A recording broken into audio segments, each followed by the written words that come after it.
Hi, everyone. Thank you so much for joining our Author Talks interview. This is Jeff Ausdemore. He is the author of the brand new book, Breathe, Grow, Share. Now, this is a nonfiction book to sort of help students and also help teachers in a way that I find very innovative. There's some points that Jeff makes in this book that I, as a previous teacher, had never heard before. And I would love, Jeff, for you to tell us your motivation, tell us what the book is about, and then I do want to get into why you created the sections of breathe, grow, and share.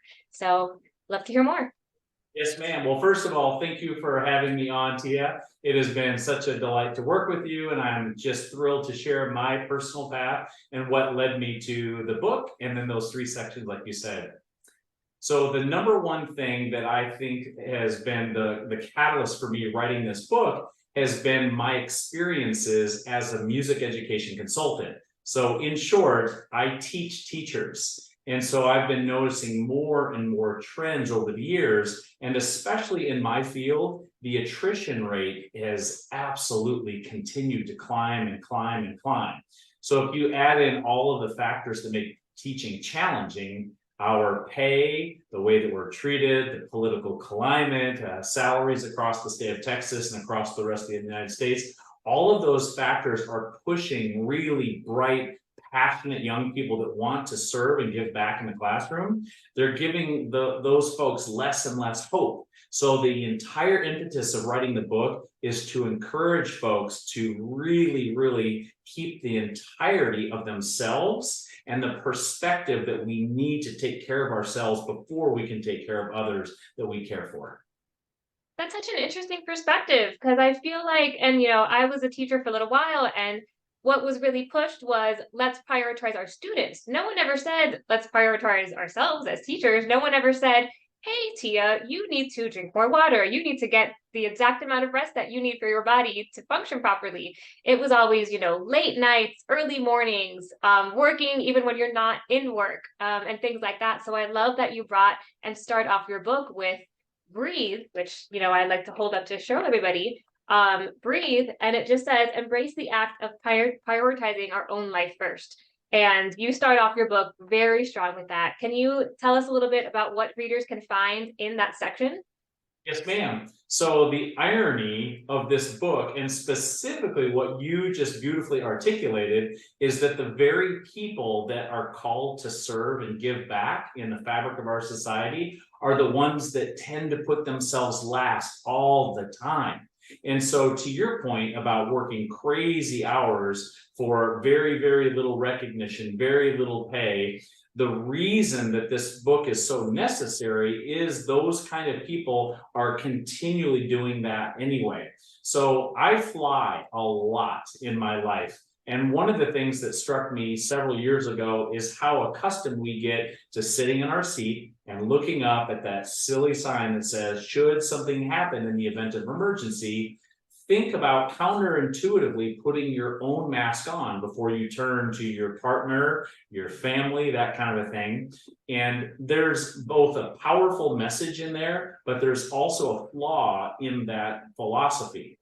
If you and I are on a plane and something happens, we have to really think rationally. Okay, in order for me to take care of the people that I love, I need to prioritize myself. I need to breathe into this mask, and I need this sustenance so that I can successfully take care of these people. The problem with only thinking like that in an emergency is that we do not do that every single day. And so hopefully the premise of the book is, if you love serving people, if you love teaching, if you really care about your students, you owe it to your students to get right first. Like you said, we need the right amount of sleep and water and diet and all these things that make us whole. And that way, before we step foot in the classroom, we are our best self.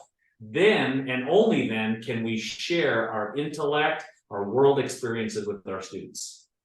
I think that is incredible. And I'm so happy that not only are you sharing that with the world, but that you started off your book that strong, and your book just continues to get stronger and stronger. Everything in here is like useful and practical. And this book is not just, a read through. It's actually more of a journal in many places. So the end of each chapter, you're able to actually grab a pen, grab a pencil, a marker, whatever you have, a crayon, and write down thoughts as you're working through this book. So, it's very interactive and it's actually helping you grow, not just mentally, but, you're physically writing it down.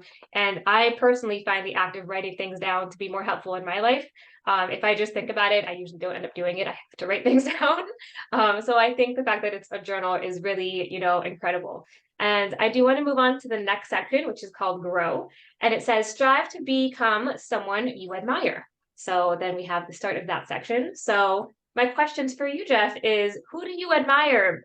Maybe are you kind of basing this off someone or multiple people? And how you specifically are you becoming someone that you're going to admire yourself? Wow, that is a Good really question. that was impressive, Tia.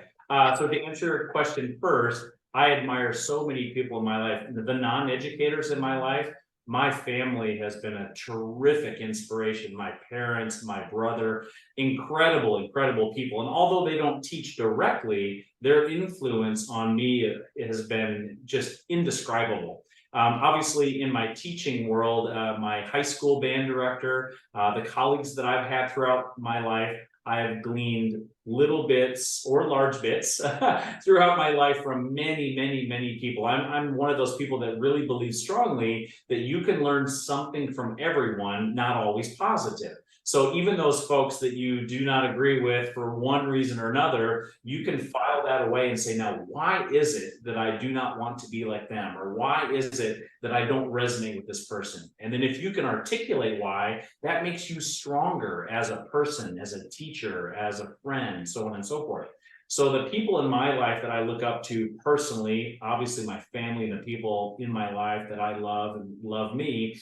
And then in the academic world, so many people. So the grow part of the book is all about modeling what we want for our students. So it would be hypocritical me, Tia, if I showed up in the classroom and I'm pushing my students day after day after day. Then I come back to my own life and I fall in a rut and I just don't take care of myself. I'm not trying to learn anything new. I'm not trying to learn from my other colleagues. I'm not trying to push my skills as a musician. I'm not trying to get better as a communicator. I'm not trying to research what I'm sharing with my students. If I'm actually not following through with what I'm espousing every day, not only am I a hypocrite, but I'm going to burn out like that. So if I truly believe in the act of educating our next society and just making sure that I'm in that world, then I need to live it. And there's a double win to that. Not only do I feel consistent with what I'm doing every day, but I feel way more connected and empowered by that entire process. That's amazing. That's a great way to also, maintain your passion for what you're doing. Because, like you said, it is very easy in this day and age for teachers to burn out with the pay and the politics and the schedules and the pressure. Burnout is easy. And, I got burnt out. That's part of why I stopped teaching for so long, because it was just so much. And in order to keep your passion, I think you do need to constantly be open-minded to learning, whether it's learning something good from someone else or putting that file away of I don't want to be like this person because XYZ, just constantly not just educating your students, but also educating yourself. And I love that, you included that in your book as well. Because I think so many people, sort of maybe have that thought in the back of their minds, but they're not actively and progressively doing it on a day-to-day basis. So I do want to touch up on the second part of my question, which is kind of a big question. What are you specifically actively doing to grow and to become someone that you admire? Great question. So this is really broken down in different areas of my life. So the obvious part of that answer would be academically. So what am I doing as a musician to bring a newness to what I'm doing? So for me, as a practicing teacher, as a musician, my main instrument is percussion. So I play all the time. So I practice every day and I think about all of the physiology that I need to not only push, but I need to maintain my motor skills. So I love to practice and I love to stay on top of demonstrating. So I need to really feel good about my sound and my technical fluency so that when I step in front of a high school or a college student, I feel good about that relationship. So as a musician, always trying to push myself for sure. The second part of that would be as an academic, I teach at the University, Texas A&M University Commerce. And so as an academic, I'm always trying to think about if I'm teaching this class or this ensemble, what can I bring in terms of concepts to these college students that are about to enter the teaching world? And so I'm always trying to think about researching different aspects of what I'm called to do at the university level. As a partner, I want to think about how am I communicating and showing up for my wife, Pam, and making sure that I'm slightly better as a husband and as a partner than I was yesterday, 1%, according to James Clear. So always trying to think about that relationship and really putting effort into that daily. And then as a person who is in touch with the athletic part of my life, I really try to swim every day if possible, improving my aerobic capacity, trying to get back this coming season of getting back into triathlons and just moving my body, because I find that the mind-body connection is incredibly helpful for me. Motion really helps me in my moods. So as soon as I start to feel a little bit low in either in energy or in terms of my outlook, I put my body into motion, just a little bit of a walk or some light calisthenics, that kind of a thing. So trying to spin all of the different aspects of who we are as people, our relational aspects, people that we love, our career aspirations, things that we're called to do, in those types of aspects. So I just want to lay my head on the pillow every night and say, if I didn't move the world, can I feel good about getting better 1 tiny percent in different aspects of my life? Now, it's not always going to play out like that. Some nights, obviously, I will feel like, well, probably nowhere close to 1%, but in this area, it might have been 2%. And so that's what Gary Keller talks about in terms of the myth of balanced life, the work-life balance being a complete myth. But what he does talk about in his book, I love and have used for years now, which is the art of counterbalancing. So while I might be pushing, say, a new book with fabulous book editor, Tia, while that's maybe my fitness drops a little bit. And so once the book is released, then I can start to bring my fitness level up. So I feel like someone that I can respect myself is someone that I'm always actively trying to counterbalance what's going well and what needs to go better. So I think that's amazing that you pointed that out. And you do have a lot of notes in your book and suggested readings. Is Gary in the suggested readings? Yes, perfect. And I'm going to link that below in the comments for everybody to find, because I think that is an amazing point and everybody should check it out immediately. I know I definitely will. And I do want to move on to the final and third point of your book, which is part 3, share. And part 3 begins with connect your experiences to your students. So the first half of the book was more about yourself, growing yourself, striving to be a better you. And now we're getting into how to connect all of that to your students. So can you tell us a little bit more about this final section in your book? Yes, ma'am. So I am a firm believer that students are far more aware and really interpret information more sincerely than we give them credit for as adults. And so if you show up in front of students and you're trying to be someone you're not, or you're trying to teach through the lens of something you're not comfortable with, they can really detect whether or not that's sincere. So the real part of teaching for me has been being as transparent as possible with my students when I'm confident with something or not confident with something, because then that will really, really start to strengthen the trust relationship between you and your students. So in terms of share, one of the things that I'm hopeful is that folks will really take my suggestion to heart, be themselves on the most sincere level, grow themselves, and then just take that into the classroom. Because students will remember how you treated them and how absolutely authentic you were with them, not by some fancy intellectual word or concept that you try to write on a chalkboard, that's not what they remember. They remember the really strong and authentic relationships that you build with them. So by sharing your best self, then your best teaching can have a 100% shot at being effective.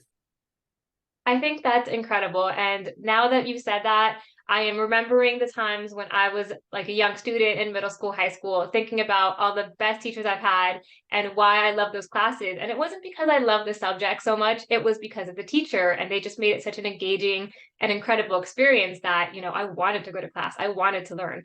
And actually, a lot of the classes ended up being English classes, which explains where I am in my life now.